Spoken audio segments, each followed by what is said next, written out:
maut. Akhirnya gelar yang tadi Lucifer atau bintang kejora, bintang timur, ini beralih kepada Tuhan. Yang tadi Lucifer. Itu sebabnya di dalam Alkitab tadi, di mana ada bangkai, di situ burung nasar berkerumah. Jadi ikut Tuhan itu mati yang benar, bangkit pasti yang benar. Ya. Yesus tangan dipaku, ya, kaki dipaku, lambung.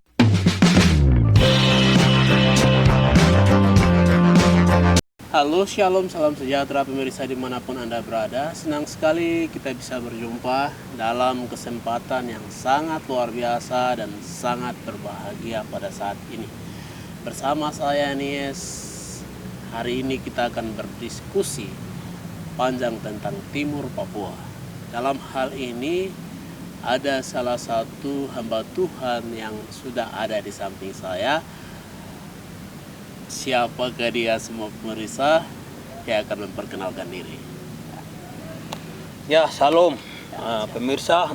Saya ingin memperkenalkan diri saya. Nama saya Niko Tabuni. Saya adalah pendeta. Saya juga adalah salah satu tenaga ngajar atau dosen. Saya tinggal di Bitung, ada tangani sekolah Alkitab Perahu Petrus yang akan buat pusat kegerakan roh sesuai dengan nanti sebentar kita sharing. Oke, luar biasa sekali. Selamat datang, selamat bergabung Bapak Niko Tabuni. Kami senang sekali kita bisa berjumpa di diskusi kali ini dengan topik bagaimana pandangan Alkitab tentang Indonesia Timur atau lebih khususnya Papua. Nah, mungkin sebelum kami bahas dalam diskusi kita selanjutnya, ini salah satu momen yang sangat bagus dan pemirsa wajib klik tombol like-nya channel YouTube ini agar kami berbagi informasi yang menarik untuk kalian semuanya. Dan baiklah semua sahabat-sahabat yang sedang nonton kita punya konten kali ini, kita akan memulai diskusi kita pada saat ini. Tentunya kita akan berbicara tentang Indonesia Timur atau Timur Papua. Menurut pandangan Alkitab, menurut peta dunia, dan banyak sekali jadi perbincangan. Nah, ini sudah salah satu pembicara yang sangat luar biasa, hamba Tuhan yang luar biasa. Hari ini kita akan berdiskusi menurut pandangan-pandangan apa itu pandangan Alkitab tentang Papua. Ya. Menurut hamba Tuhan Paniko sendiri, apa itu Papua dari segi pandangan Alkitab? Papua adalah segalanya, ya, segalanya. Menurut pandangan Alkitab, Papua adalah timur dunia, ya, timur dunia, timur Indonesia, ya, paling timur. Sebelum mungkin saya teruskan, mungkin saudara, saya mengajak kita untuk membaca dulu ayat Alkitab, ya, di dalam Matius, ya. Matius pasal yang ke-24 ayat 27 dan 28, ya. Sebab sama seperti kilat memancar dari sebelah timur dan melontarkan cahayanya sampai ke barat, demikian pula lah kelak kedatangan Anak Manusia. Di mana ada bangkai, di situ burung nasar berkerumun. Timur ini adalah segalanya. Banyak para hamba-hamba Tuhan yang ada di dunia, para pendeta yang mengerti tentang rencana Tuhan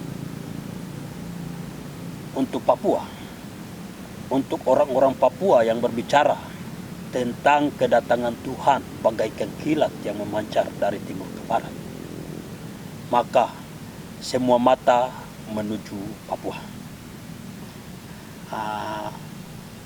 Ada orang-orang yang punya hati ingin buat sekolah di Papua dari berbagai negara. Di barat itu mereka bilang, bukan kita punya tugas lagi, kita punya tugas sudah sampai di timur. Sudah misionaris sudah datang membawa kabar. Injil. Sekarang kalian punya tugas untuk bawa tentang kedatangan Tuhan, berita tentang kedatangan Tuhan kedua kali dari timur, yaitu Papua ke barat. Namun menurut saya lihat situasi yang ada itu tidak sama. Mungkin apakah orang-orang tidak mengerti visi dan misi Tuhan ini? Situasi tidak sama itu seperti apa? Situasi Papua maksudnya? Iya. Karena banyak orang, entah itu para pelayan datang ke sini, punya hati, niat yang baik untuk melayani. Tapi ketika berjalannya waktu, mereka lihat harta yang ada, mereka lihat tanah yang begitu diberkati, dan tadi niat baik itu berubah total. Dan orang Papua itu adalah orang-orang yang terabaikan. Terabaikan dalam segi apa saja? Ini menurut Pak. Terabaikan. Saya akan bawa untuk lebih ya. Terabaikan.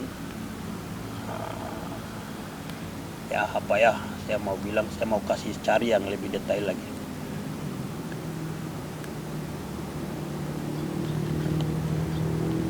Ya, terabaikan dalam keterampilan dalam hal untuk iya, terabaikan dalam keterampilan. Mungkin mereka pintar tapi keterampilannya kurang dalam hal ekonomi, praktek-praktek yang lainnya kurang. Walaupun uang banyak yang dikirim ke sini, tetapi karena akibat keterampilannya tidak ada, tidak tahu uangnya kemana. Ya itu seperti itu. Banyak hal yang mau bicara, tetapi saya ingin kita lebih ke Alkitab. Ya. Yaitu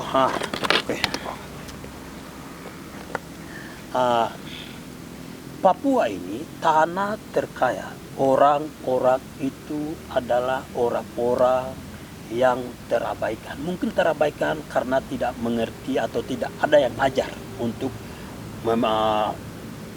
berbicara tentang kedatangan Tuhan Yesus dari timur ke barat ini, visi ini. Saya pikir semua orang harus tahu ya untuk ini. Karena ada orang-orang yang dari timur dipakai Tuhan untuk melakukan kegerakan ke barat. Tuh. Jadi ini topik kali ini saya pikir luar biasa sekali dan ada hubungannya tentang hak politik hari ini, tentang pandangan hamba Tuhan sendiri masalah bintang timur itu ada atau tidak. Tentang orang hari ini kan bilang masalah Papua itu orang bicara tentang kedatangan Tuhan Yesus. Ya saya pikir kalau tepat atau tidak menurut? Saya pikir kalau Papua merdeka atau apa, mungkin itu segalanya mungkin berakhir lah semua. Tetapi ya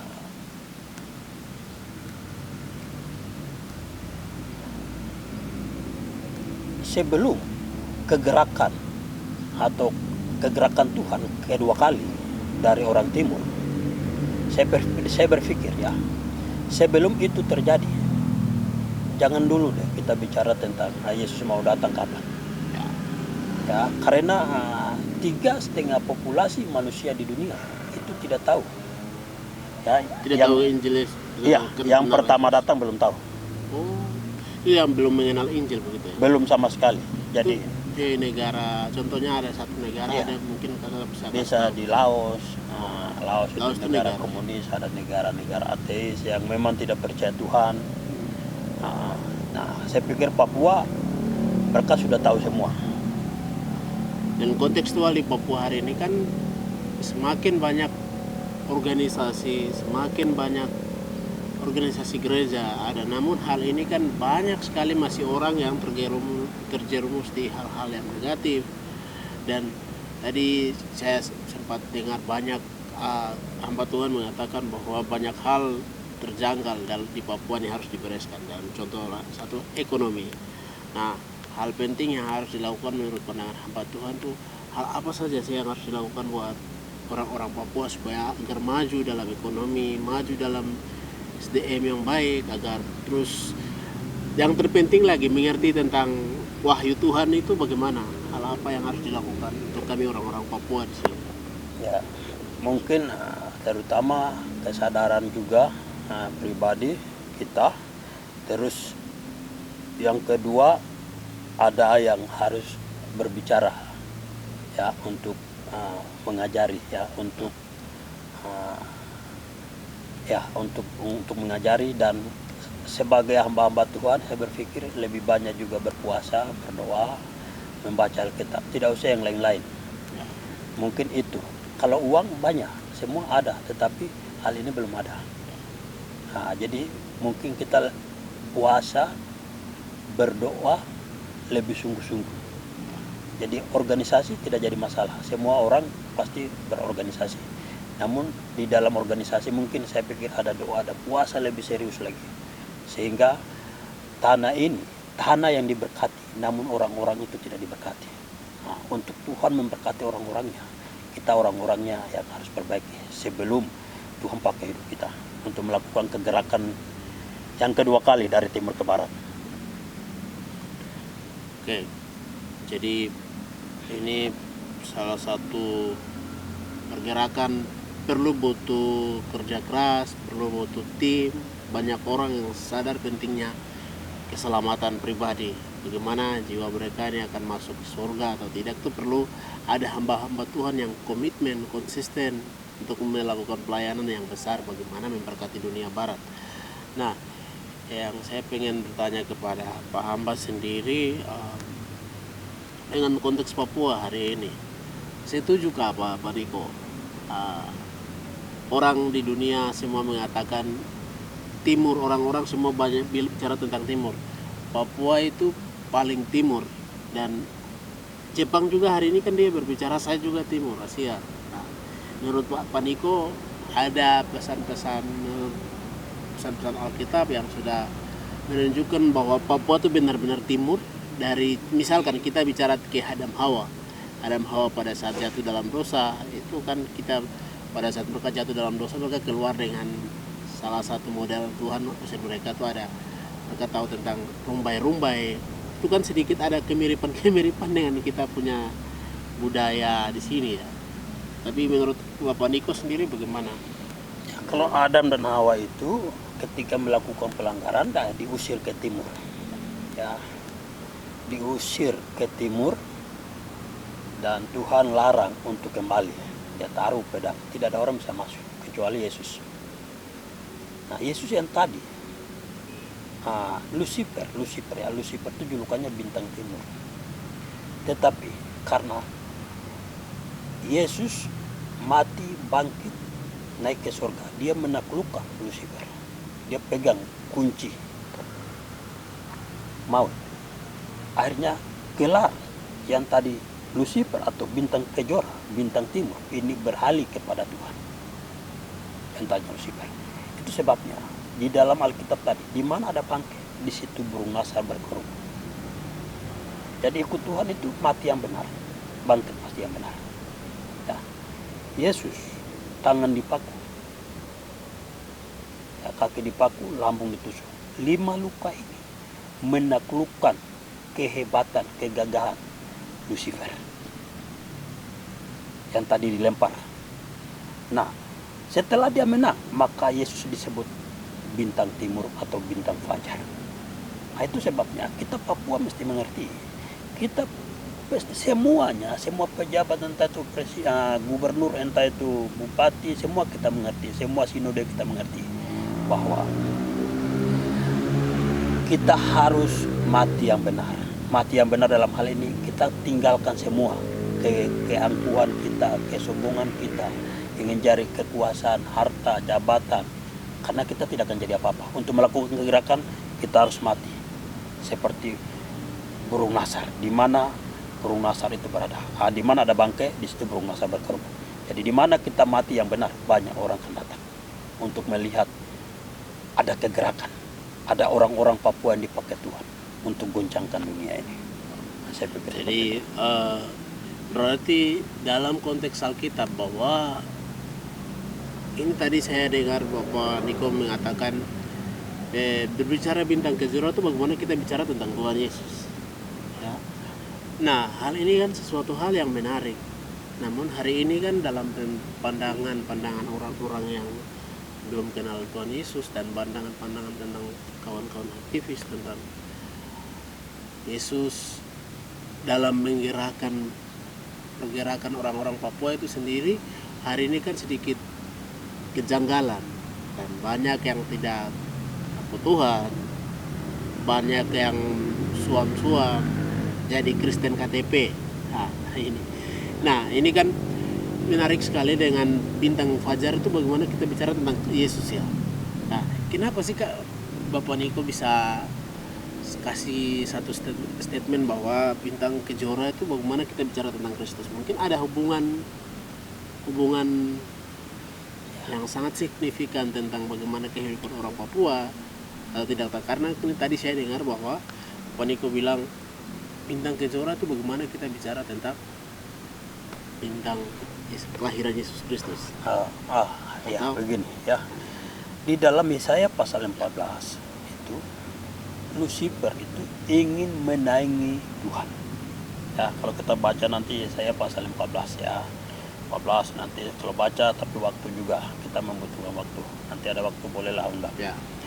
Yesaya pasal 14 itu ada 5 yang si Lucifer ungkapkan. Dia ingin menaingi Tuhan. 5 kata. 5 kata inilah yang ditaklukkan Tuhan Yesus di kayu salib dengan 5 luka Yesus. Maka gelar bintang timur, bintang fajar itu pindah kepada Yesus. Maka semua kita orang Papua ini kalau kita mati yang benar, bangkit yang benar, kita lebih sungguh-sungguh, maka orang Papua lah yang akan bicara tentang kedatangan Tuhan Yesus kedua kali. Bukan pertama dari barat datang, jadi kedua kali. Dengan tanda-tanda yang heran, orang mati bangkit, orang lumpuh berjalan. Karena kita tidak mengerti, maka kita undang pendeta-pendeta dari barat datang. Karena kita tidak mengerti. Itu sebabnya kita semua, mungkin semua denominasi, kita bekerja sama untuk visi Tuhan, kedatangan Tuhan Yesus kedua kali ini. Mungkin begitu. Berarti kalau semua memahami tentang pentingnya pertobatan dan pentingnya mengetahui secara garis besar Bintang Kejora itu bagaimana kita berbicara tentang Yesus. Berarti kemerdekaan orang Papua itu bisa terjadi kalau semua orang bertobat untuk menerima Tuhan Yesus. Pasti Tuhan akan buka jalan ya. Mereka tahu, kita semua tahu, orang Kristen tahu Yesus itu adalah Tuhan. Mereka percaya. Yang saya maksudkan adalah kita di sini, kita harus penuh dengan firman, penuh dengan roh. Ya, penuh dengan firman saja, ya oke. Tetapi belum penuh dengan roh, maka kita sulit dipakai Tuhan dalam hal penuh dengan kuasa. Itu sebabnya mungkin kita perlu ada kesadaran ya untuk kita bekerja sama untuk anak-anak muda, anak-anak Papua yang dipakai Tuhan untuk goncangkan dunia dengan tanda-tanda heran. Ya, Pak Niko sendiri mungkin apa harus dilakukan semua pemuda-pemuda yang ada di Indonesia maupun di Papua tentang bagaimana mengerti gerakan roh? Itu bagaimana Pak? Ya, mungkin kita punya para pendeta, hamba-hamba Tuhan, mereka setia. Saya belajar kesetiaan dari mereka. Tetapi mungkin ada pengajaran yang perlu dibukakan kepada mereka. Kesetiaan saya akui, saya salut. Tetapi mesti ada pengajaran firman yang lebih dalam harus dibukakan kepada mereka. Ya. Nah, saya berpikir salah satu contoh adalah saya ada sekolah di Bitung. Sekolah Alkitab Perahu Petrus. Nah, saya tangkap visi ini, maka saya ingin anak-anak Papua sekolah di sini dengan disiplin yang begitu ketat sehingga mereka keluar dari situ untuk menjadi bintang Tuhan, berbicara tentang kedatangan Yesus kedua kali, diutus ke bangsa-bangsa. Nah, itu salah satu contoh saya buat. Nah, saya mungkin tidak tahu semua sekolah ada, tapi saya mungkin itu yang saya bisa buat untuk kontribusi untuk Papua, ya, untuk dunia, untuk Indonesia. Ya. Jadi ada sekolah di Bitung. Ya. Luar biasa, itu salah satu pergerakan misi bagian penginjilan, sekolah bagaimana membangun manusia-manusia yang unggul agar semua menselamatkan manusia-manusia ini. Nah, dalam diskusi singkat ini dalam konteks timur, Pak Niko sendiri mau sampaikan kepada semua orang-orang Papua apa? Pak Niko mau sampaikan kepada semua yang nonton kita konten kali ini. Ya, mungkin saya bisa sampaikan kepada kita semua bahwa situasi yang terjadi kita tidak usah heran. Ya, karena tanah ini adalah tanah pilihan Tuhan. Maka sasaran utama setan adalah orang-orang pilihan, tanah pilihan. Kau lihat ada pembunuhan di mana-mana, kau lihat ada pemerkosaan di mana-mana, kau lihat penindasan secara ekonomi di mana-mana terjadi. Karena kita tahu bahwa tanah ini adalah tanah pilihan dan sasaran utama setan itu adalah Papua. Kau lihat banyak di desa-desa, tidak tahu ya, mereka kawin banyak, main judi di pasar-pasar. Nah ini disayangkan sekali. Padahal tanah ini, ya saya mau, tanah ini cuman Tuhan kasih berkat, curahkan begitu saja, tidak hitung-hitung. Itu pilihan. Maka di Papua ini akan terjadi perebutan kekuasaan, ya, karena kekuasaan mereka saling membunuh. Itu terjadi banyak. Itu sebabnya mari kita semua kumpul bersama, kita duduk, kita serius dengan Tuhan agar Tuhan pakai kita untuk melakukan kegerakan dari timur ke barat. Karena di barat sana itu kita semua tahu bahwa ada negara-negara tertentu yang sudah mensahkan kawin sejenis, ya, laki-laki dengan laki-laki, perempuan dengan perempuan, sudah tidak ada kebenaran. Waktunya orang timur yang bicara. Amin. Waktunya kita semua bicara. Mari para pejabat kita bergandeng tangan, para hamba-hamba Tuhan dari denominasi gereja, untuk kita bergandeng tangan. Kita tidak berbuat dosa lagi. Kita saling mengampuni satu sama yang lain, sehingga Tuhan pakai kita untuk melakukan kegerakan dari timur ke barat. Bait Allah ketiga itu tidak akan terbangun sebelum ada kegerakan. Kalau terbangun, maka antikris akan duduk. Ya, kalau hari-hari ini bilang antikris jangan percaya. Ya, sebelum bait Allah ketiga berdiri, kegerakan harus terjadi dari timur ini. Mari, apa yang salah kita perlu perbaiki. Ya, kita semua. Dunia ini bukan dunia kita. Mungkin itu pesan yang saya harus sampaikan. Apa yang salah kita harus perbaiki. Mungkin uang mungkin banyak, saya tahu uang banyak. Ya, saya bisa katakan ada seorang salah satu orang-orang bin, dia berkata Papua itu dalam 10 tahun uang itu 100 triliun. Itu terlalu banyak. Uang keluar tapi tidak tahu kemana. Mari kita perbaiki apa yang salah. Ya, berbahagialah orang-orang serius dengan Tuhan. Orang-orang dari sana datang masuk di sini, mereka akan terkandas ini. Orang Papua yang harus bicara keluar untuk melakukan kegerakan ini. Mungkin itu. Mungkin pesan apa yang mau kakak sampaikan buat teman-teman pergerakan yang bicara selalu untuk Papua? Bagaimana bicara nasibnya orang Papua yang bicara tentang terlalu frontal? Menurut pandangan kakak, pesan apa yang mau kakak sampaikan buat teman-teman yang bicara gerakan?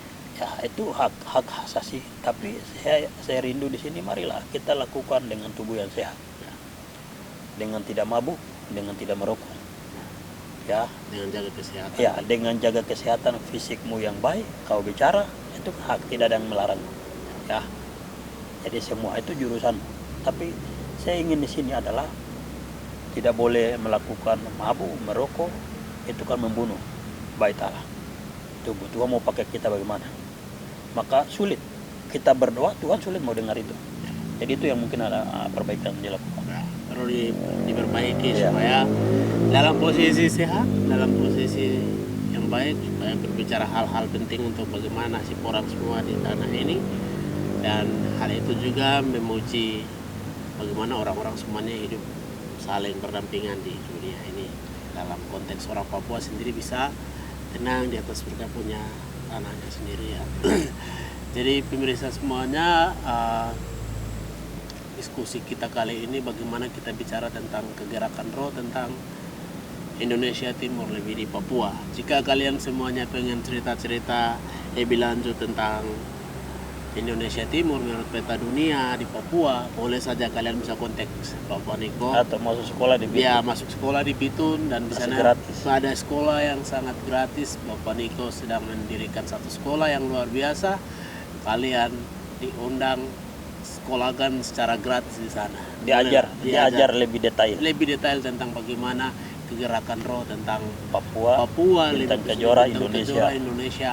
Bolehlah cari tahu ke Bapak Niko, bolehlah undang juga ya. Nah, undang boleh, masuk sekolah sana boleh. Ya. Jadi itu mungkin sedikit kami mengulas. Jika kalian penasaran tentang bagaimana bercerita tentang Bintang Kejora lebih dalam, bolehlah undang Pak Niko untuk jadi pembicara, narasumber dalam seminar atau masuk di sekolahnya di Bitun sana ya. Oke, terima kasih semuanya pemirsa. Itu sedikit kami mengulas tentang bagaimana kegerakan roh, bagaimana Tuhan bicara tentang tanah Papua ini menurut hamba-hamba. Pesan apa yang kamu tak sampaikan buat pemirsa semuanya di sana? Kesimpulannya dari diskusi kita kali ini. Jadi kesimpulannya adalah dari semua ini, mari carilah gereja-gereja yang terdekat. Kau datang ibadah di sana, kau lebih serius lagi. Ya, ini pesan untuk kita semua. Tidak lihat organisasi mana. Organisasi membunuh organ ilahi Tuhan. Carilah Tuhan lebih. Saya ingin melihatmu. Tuhan pakaimu untuk melakukan kegerakan. Karena di barat, ya, saya ini mengajar juga. Ya, saya ini salah satu ketua alumni. Jadi dari Filipina. Saya ingin melihatmu, Tuhan pakai hidupmu untuk melakukan kegerakan. Membawa jutaan orang masuk dalam kerajaan surga. Nah, untuk melewati itu, jutaan itu tidak mudah. Maka mari kita lebih serius. Kita mungkin doa puasa lebih serius mencari wajah Tuhan. Sehingga Tuhan memakai hidup kita untuk melakukan kegerakan ini. Oke, terima kasih saudara Tuhan Bapak Niko. Tuhan Yesus memberkati di setiap pelayanan. Kegerakan roh yang Bapak lakukan hari ini akan berdampak besar untuk menyelamatkan umat seluruh dunia. Kami terus dukung dalam doa, dalam materi itu kami selalu support. Tuhan Yesus memberkati, dan pemirsa semuanya, kali ini diskusi kita mungkin sampai di situ dulu. Dan yang terpenting adalah hari ini kita bagaimana menerima Yesus sebagai juru selamat dan paham tentang kegerakan roh, doa puasa, dan hal-hal ini perlu kita biasakan supaya kita terus menyelamatkan diri dan menyelamatkan umat yang ada di seluruh dunia, lebih khususnya di Papua dan sekitar kita ya. Dan terima kasih semuanya yang sudah ikuti kita punya video ini. Terus dukung kami dalam diskusi-diskusi selanjutnya. Tuhan berkati kalian semuanya. Salam dari kami untuk kalian yang sedang nonton. Terima kasih. Tuhan berkati. Shalom. Shalom.